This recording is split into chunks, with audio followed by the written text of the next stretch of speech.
In a small town in Arkansas, nestled between cotton fields and endless rows of wooden houses, there lived a humble family: Jack, his wife Emily, and their 8-year-old son Sam.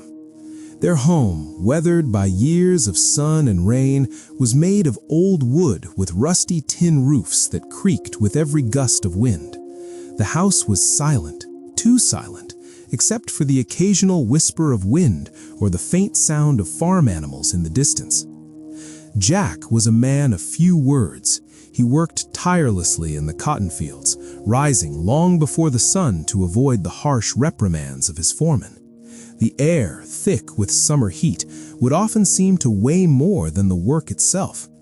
Sam would wake to find his father already up, pulling on his boots, the tired lines on his face too deep to ask about. Sometimes he would hear the muffled sounds of his father's footsteps as Jack rushed out the door. "I can't be late," he'd mutter, "or I lose a day's pay." Emily, too, worked hard, but her labor was often invisible. She washed clothes for other families, cleaned homes, and helped in the fields, all while keeping the house in order. She always made sure to give Sam a smile, even when it seemed as though there was little joy left to give. Sam was different from the other children in the town. While they ran through the streets, laughing and playing, Sam stayed still, watching. He watched the way the adults moved through their lives, some walking with ease, as if the world moved around them, and others, like his father, always hurrying, as if there were no time to catch their breath. One evening, Jack came home from the fields, his shoulders hunched in exhaustion. Sam watched his father struggle to lift his arms, too tired even to eat. "Dad," Sam asked cautiously, "why do you always come home like this? Why do you look so sad and tired?" Jack took a long, weary breath, his eyes distant as if the weight of the world were pressing on him. "Because, son, when you work for someone else, it's never enough. But I do it for you, for this family. You'll understand someday." Sam didn't know what to say, but the words stuck with him, like an invisible tattoo etched on his heart. That night, he lay awake in bed, thinking of his father, the invisible weight of his labor, and how Sam couldn't imagine living that way. A few days later, Emily took Sam to the nearby town to buy some basic supplies.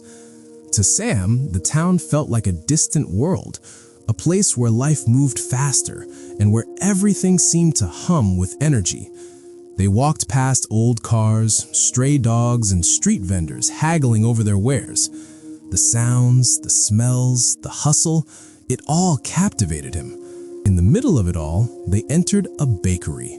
The moment they crossed the threshold, the warm, sweet scent of fresh bread enveloped them, wrapping them in its embrace like an old friend. The baker, a jolly man with a round face and a warm smile, greeted them with a light-hearted joke. "Doña Rosa, come in, come in. You've caught me on the best day. This bread's so soft, if you squeeze it, it'll sing to you." Emily laughed, and Sam's eyes widened. The warmth of the bakery was a stark contrast to the dryness of the world outside. He hadn't had warm bread in weeks. The baker winked at Sam and handed them an extra loaf. As they walked out, biting into the soft bread, Sam turned to his mother. "Mom, why is he so happy? Why is he always laughing?" Emily thought for a moment, then smiled gently. "Because he works for himself, Sam. Nobody tells him what to do. He's his own boss. He's free." Sam stopped in his tracks, the words sinking deep into him. "Is that possible?" he asked. "Yes," Emily replied. "But it's hard work, very hard work." As they walked home, Sam thought about it. Being your own boss? It seemed impossible, but the idea took root in his heart. Maybe that was the secret to the happiness he had seen in the baker's eyes. Over the next few years, Sam began to observe the people around him with even more attention. He watched his father leave every morning in a hurry, his face a mask of exhaustion and frustration. He saw the other men in the village, all running toward their work with a fear in their eyes, as if they were being chased by time itself. But Sam also saw others, the carpenter, the blacksmith, and yes, the baker. They took their time. They worked at their own pace. There was no rush in their step, no fear of a foreman's wrath. They worked for themselves, and they seemed at peace. Sam began to understand something. Those who worked for others lived in constant fear, always chasing after someone else's schedule.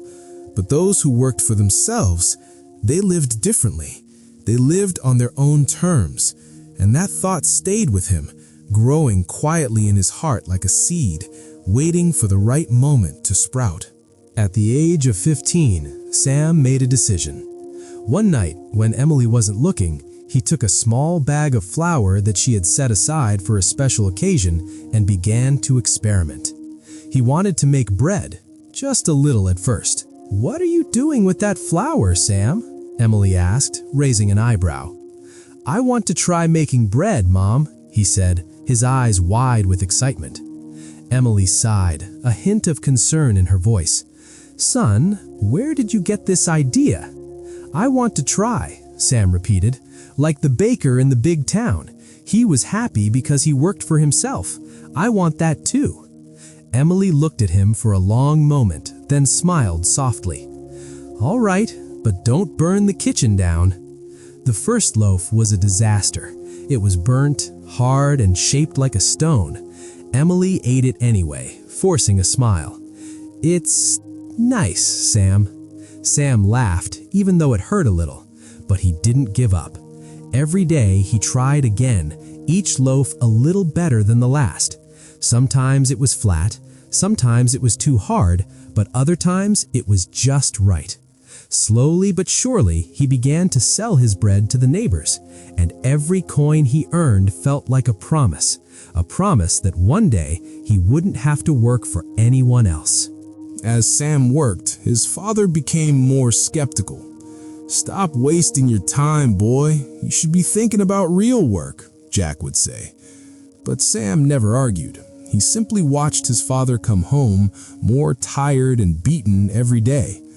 That image of his father's defeated face drove him forward. One Sunday, when his parents were at the neighbor's farm, Sam decided to build something, a real oven. He went to the river, collected clay, and began to mold the bricks, his hands caked in the earth. He worked until dusk, and when his parents returned, they found him standing proudly next to the small, crooked oven he had made. "Son, what have you done?" Emily asked, a mix of shock and pride in her eyes. "I built an oven," Sam said, brushing the dirt from his hands. Emily smiled. "Well, now we'll have a new oven." Jack, though grumbling, touched the oven's rough surface and nodded. "It's good. Well done, son." That night, Sam felt a sense of pride that he had never felt before. He wasn't just dreaming anymore, he was building. And every coin he saved, every loaf of bread he baked, brought him one step closer to something bigger. As Sam grew older, he saved every penny he could. At 18, he had enough to make his dream a reality. He went to the big town, hoping to find a place to open his own bakery. He walked for hours asking around, but everyone told him the same thing. "The space is too expensive. A bakery by yourself? It's too much." But Sam didn't give up. He found a small, run-down plot of land on the edge of town. An old man, frail and bent with age, answered the door. "I'm looking for a place to sell bread," Sam said, his voice trembling with both hope and fear. The old man studied him for a long time before asking, "Are you Jack's boy?" "Yes," Sam answered, his heart pounding in his chest. The old man nodded slowly. "Your father was a good man. All right, I'll rent it to you. But remember, boy, this takes hard work. Don't forget that." With his father's help, Sam built a larger oven, a real one this time, and began to bake. At first, no one came. People passed by, unaware of the bakery. But Sam didn't give up. Slowly, they began to come. One customer, then 2, then 10. Years passed, and Sam's bakery grew. With the money he earned, he expanded the land, put up walls, and built a real bakery. One day, his mother stood in the doorway, tears in her eyes. "How beautiful," she whispered. Sam smiled. "Now we're not chasing after work anymore. We work for ourselves." His father, once skeptical, watched from the doorway. Sam knew that his father was proud, even if he didn't say it. For the first time, Sam felt free. He was his own boss, and nothing in the world could take that away from him. To be your own boss, you first have to build your own path, even if no one believes in you at first. If this story planted a seed in you, if you're tired of building someone else's dream and ready to lay your own first brick, then hit subscribe. Every week, we break down the mindsets and methods of those who chose to build their own path. Your journey starts with one decision. Let's make it.